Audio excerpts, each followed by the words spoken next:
At last, its weight belonged not to the grass, but to the river. On this day, the hunt began like 100 others. 2 men, 1 deer, and the simple dream of a full fire. Their bodies knew this dance. Their lungs knew this fire.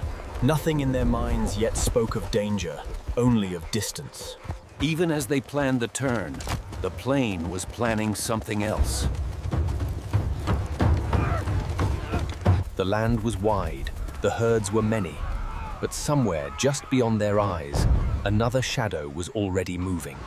They did not yet see it, but the ground had already begun to speak a different language under their feet. Where they had expected meat, the plain through a mountain, the deer had been an accident. These two were now a question the beast could not ignore.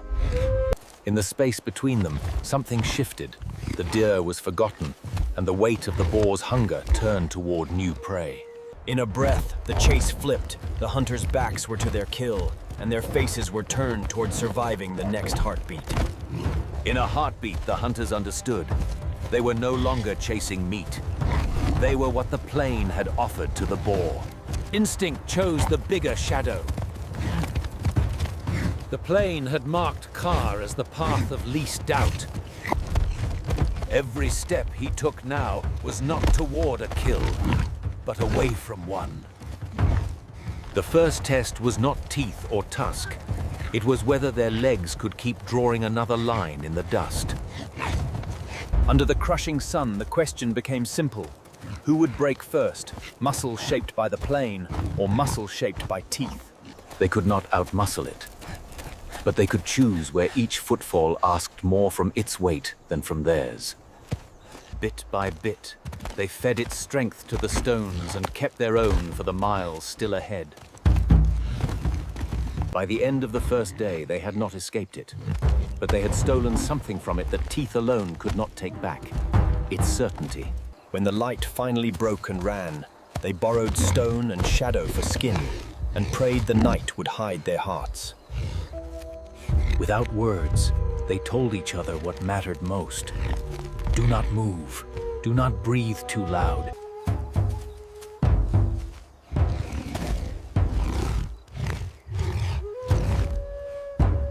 When the second day's light touched their skin, their reward was simple. They were still breathing, and so was the thing that chased them. The tracks told them what the night had not.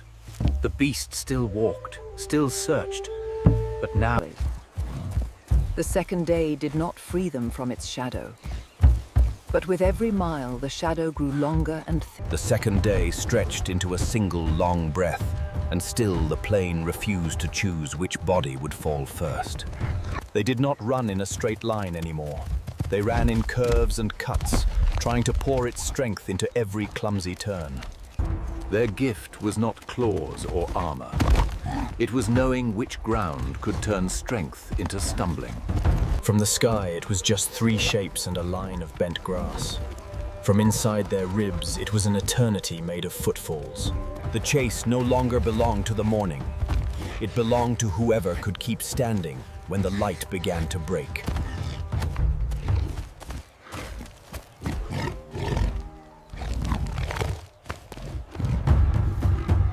They could not silence its steps.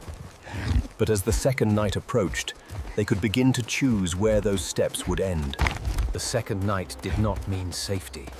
It only meant that even a monster had to carry its weight into the dark. They had no strength less to spare for fear. Even driven to the edge of its strength, it did what it had always done. It followed. They were no longer just running from it. They were letting it push them toward a place where the ground itself had teeth. Ahead, jaws in the water. Behind, tusks in the grass. The river offered no rescue. Its patience waited, with mouths that needed no chase.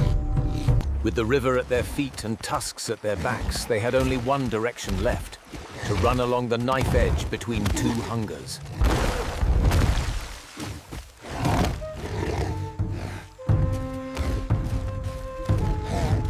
At last, its weight belonged not to the grass, but to the river.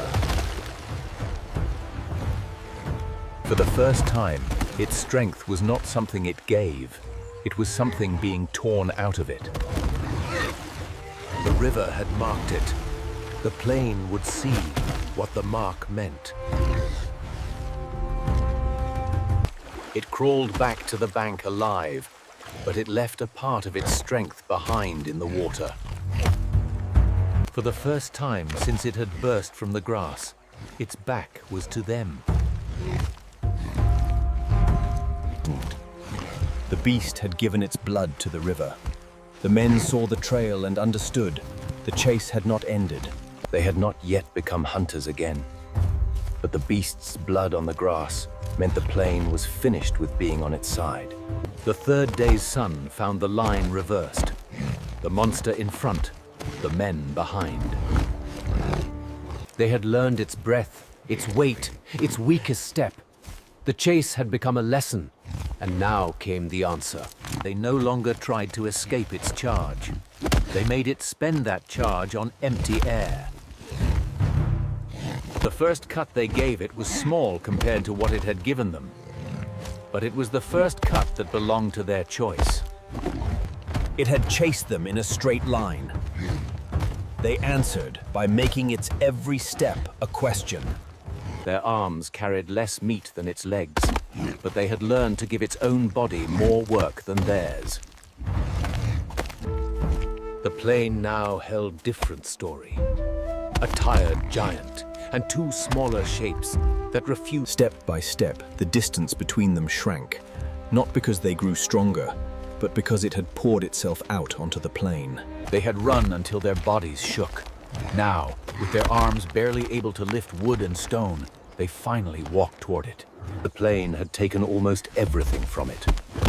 What remained now would be decided by their hands. 3 days ago, it had been terror with legs. Now it was what they had hoped for all along. They did not carve it as conquerors. They carved it as men who had promised two families that their hunger would not last forever.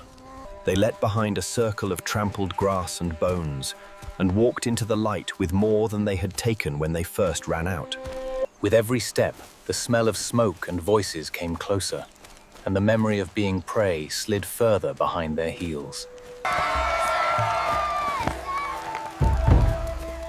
That night, fear turned into smoke above their heads, and hunger turned into stories they could tell with full mouths and warm hands. Around that fire, the shape of their world shifted a little. The beast that had chased them now fed their...